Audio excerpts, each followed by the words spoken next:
శాంతాకారం భుజగశయనం పద్మనాభం సురేశం విశ్వాకారం గగనసదృశం మేఘవర్ణం శుభాంగం లక్ష్మీకాంతం కమలనయనం యోగిహృధ్యానగమ్యం వందే విష్ణుం భవభయహరం సర్వలోకైకనాథం.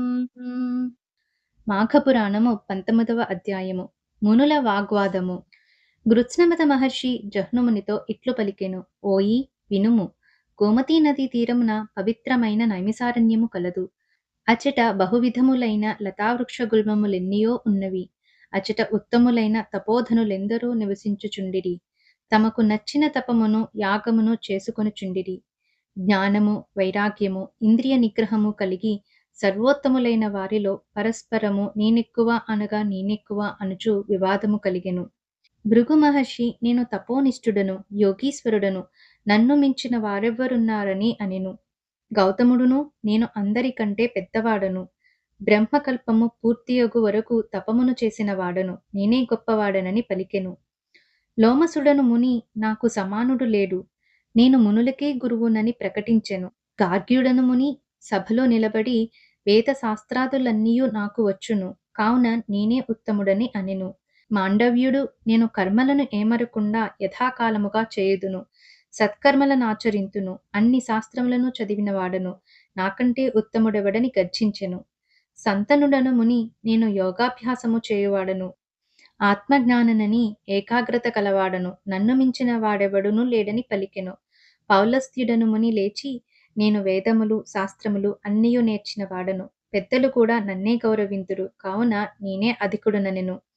సౌనకుడును ఆత్మవేత్తలలో నేను మొదటివాడను, నాకంటే పూజ్యులెవ్వరూ లేరనెను. ఆ మునివరులు తమ గొప్పదనమును బిగ్గరగా ఎవరికి వారే చెప్పుకొనిరి. కొందరు కోపమును పట్టజాలక భృగు మహర్షి వద్దకు వచ్చి వాని జడలను లాగి పిడికిళ్ళు బిగించి కొట్టిరి. ఒకరినొకరు దూషించుకొనుచు కొట్టుకొనుచు వారి దండములను ఛత్రములను లాగుచు కోలాహలములను పెంచిరి. ఇట్లు వారు పరస్పరము వివాదపడుచుండగా కలహప్రియుడైన నారదుడు వచ్చెను.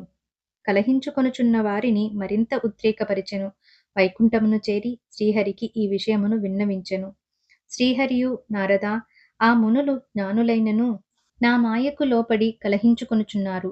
వీరి వివాదము ఉపాయముచే శమింపజేయవలెను. నాకిష్టులైన సనక సనందన సనత్కుమార సనత్సుజాతులను వారి వివాదపడుచున్న మునీశ్వరుల వద్దకు పంపుదును. వీరు నలుగురును ఎల్లప్పుడును 5 సంవత్సరముల వారుగానే ఉందురు. వీరి బాల్యమున చతుర్యుగములెన్నియో మార్లు గడిచినవి. వీరితో పాటు వృద్ధుడు బుద్ధిశాలియగు మార్కండేయుని కూడా పంపుదును. అతడు సప్తమహాకల్పములు జీవించువాడు. మునులకు మార్కండేయునకు వివాదము జరుగును. నారదా, నీవును అచటకు పోయి చూడుము అని వానిని పంపెను. మార్కండేయ మహర్షి వివాదపడుచున్న మునుల వద్దకు వచ్చెను. క్రొత్తగా వచ్చిన మార్కండేయ మహర్షిని చూచి వివాదపడుచున్న మునులు వివాదమును ఆపి అస్పష్టములైన మాటలతో వానికి గౌరవమును చూపిరి. మార్కండేయుడును వారందరినీ కుశల ప్రశ్నాదికములతో శాంతపరిచెను. ఇట్లు కొంతకాలము గడిచెను.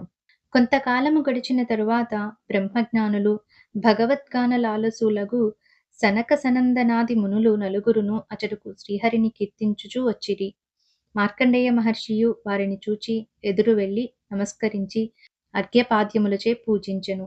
వారి పాదములు కడిగిన నీటిని తన తలపై చల్లుకొనెను. ఇట్లు తమకు పాదాభివందనము చేసి గౌరవించుచున్న మార్కండేయుని చూచి సనకాది మునులు ఆశ్చర్యపడి ఇట్లు అనిరి. మార్కండేయ మునీంద్ర, నీవు వయోవృద్ధుడవు, మునులలో ఉత్తముడవు, సప్తమహాకల్పములు నీ ఆయుష్కాలము. ఇట్టి నీవు బాలురమైన మాకు నమస్కరించి పాదోదకమును నీ తలపై జల్లుకొనుచున్నావేమి? వృద్ధులు బాలురకు ఎదురు వెళ్ళుట నమస్కరించుట చేయరాదని శృతివాక్యమున్నది కదా, మేము 5 వారమే కదా అని పలికిరి. ఇట్లు సనకాదులు పలికిన మాటలను విని మార్కండేయ మహర్షి ఇట్లనెను. భగవద్గాన లాలసులారా, ఒక్కొక్క దినము గడుచుచుండగా ప్రాణుల ఆయుర్దాయము కుండ నుండి స్రవించు నీరు వలె తగ్గిపోవుచున్నది. 21 కల్పములు జీవించినను మృత్యువు తప్పదు. ఇంత సత్యము లేదు. ఎక్కువ వయస్సు ఉండుట వలన ప్రయోజనమేమి? వేదశాస్త్రములను చదువుట చేత లాభమేమి? యోగమును పాటించుటచే ఉపయోగమేమి? తపము చేత కర్మానుష్ఠానముచే ప్రయోజనమేమి? జ్ఞానహీనుడు చిరంజీవి అయినచో వచ్చిన ప్రయోజనమేమి?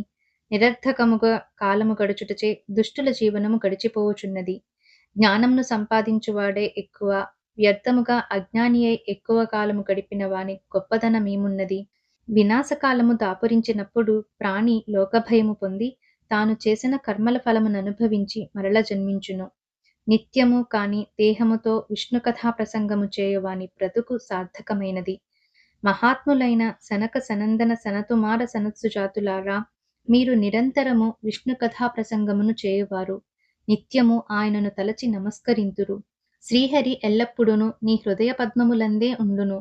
మేము క్షణకాలమైనను విష్ణువును స్మరింపము. శ్రీహరి ప్రసంగములను కూడా చేయుము. నిరంతరము హరికథా ప్రసంగము చేయు మీరు బాలురైనను వృద్ధులే. హరికథా ప్రసంగము లేని వారెంత వృద్ధులైనను బాలురే.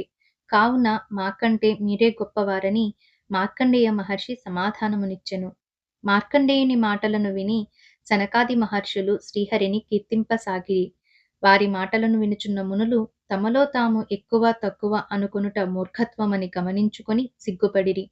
వారందరును మార్కండేయ మహర్షికి సనకాది మునులకును పాదాభివందనమును చేసిరి. మేము మీ వలన విష్ణు కథా ప్రసంగపు విలువను తెలుసుకుంటిమి. కావున విష్ణు భగవానుని మహిమ నెరుగు శక్తియుండని ప్రార్థించిరి. నారదులును శ్రీహరి యొద్దకేగి జరిగిన దానిని చెప్పిరి. అప్పుడు శ్రీహరి వ్యాసరూపమున సూతునకు సర్వశ్రుతుల జ్ఞానమును బోధించెను. సూతుని వలన మునులు మొదలగు వారందరును శృతుల సారము నెరిగిరి. సౌనకుడు మొదలగు మునులను అహంకారము మొదలైన మనోవికారములను విడిచి ప్రశాంత చిత్తులై పరమేశ్వర జ్ఞానమును పరమేశ్వర చింతనము కలిగియుండిరి. హారకేయూరాది భూషణములు తమ తమ విభిన్న రూపముల నందినను కరిగిపోయి తుదకు తమ మూలధాతువైన సువర్ణముగా అయినట్లుగా ప్రాణులను తమ తమ కర్మ విశేషముననుసరించి వివిధ రూపములు పొంది తుదకు పరమాత్మ భావనమునే చేరును. వేదాంగములను సర్వశాస్త్రములను అభ్యసించి పరమాత్మ మహత్యము నెరిగి పరమాత్మ చింతనము చేసి భగవదనుగ్రహము పొందుటయే జ్ఞానమునకు ఫలితము. మాఘమాసాది వ్రతములు భగవచ్చింతనను నిరంతరముగా అలవాటు చేసి జీవులను తరింపచేయును. జహ్నుమునీశ్వర, మాఘమాస వ్రతాచరణ భగవచ్చింతనమును జీవికి అలవాటు చేయుము. అట్టి చింతనము వలన ప్రాణి ఇహలోక సుఖములను పరలోకమును దుష్కర్మ క్షయయును సత్కర్మాచరణ ఫలమును పొంది భవసాగరమును తరించును. మునుల అహంకారమును మార్కండేయముని వినయ వివేకములను సనక సనందనాదుల మహత్యమును పరిశీలించి ప్రాణి వినయమును భగవచ్చింతనమును జ్ఞానఫలములను ఎరిగి ఆచరించి భవసాగరమును దాటవలెను సుమా అని కృత్స్నమద మహర్షి వివరించెను. మాఘపురాణము 19వ అధ్యాయం సమాప్తం. సర్వే జనా సుఖినో భవంతు. ఓం నమః శివాయ. జై శ్రీమన్నారాయణ.